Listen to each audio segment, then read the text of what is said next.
மருத்துவ காப்பீடு திட்டத்தின் கீழ் சிகிச்சை பெற மருத்துவமனைக்கு செல்வோர் சந்திக்கும் அனுபவங்கள் குறித்து சிவகாசி பகுதி மக்கள் தெரிவித்த கருத்துக்களை மக்கள் குரல் பகுதியில் பார்க்கலாம்.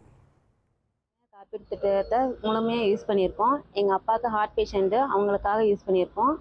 முழு தொகையுமே அவங்க போட்டு தான் எங்களுக்கு யூஸ்ஃபுல்லாக பயன்படுத்தி கொடுத்துருக்காங்க.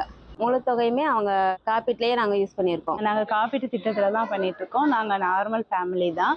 பட் காப்பீட்டு திட்டம் வந்து எங்களுக்கு ரொம்ப யூஸ்ஃபுல்லாக இருக்குது. ஏன்னா நாங்கள் ரொம்ப மிடில் கிளாஸ் ஃபேமிலி, எங்களோட வருமானம் வந்து ரொம்ப லோ தான். பட் இந்த காப்பீட்டு திட்டம் இருக்கிறதுனால எங்களுக்கு டயாலிசிஸ் பண்ணுறது ரொம்ப யூஸ்ஃபுல்லாக இருக்குது. நாங்கள் அதை வந்து குறைய சொல்ல முடியாது, அந்தளவுக்கு ரொம்ப பெனிஃபிட்டாக இருக்குது. பயனுள்ளது தான். ஆனால் சில சிகிச்சைக்கு வந்து நம்ம போகும்போது அரசாங்கம் வந்து அந்த சிகிச்சைக்கான முழு தொகையும் கொடுத்தாங்கன்னா நல்லாயிருக்கும்.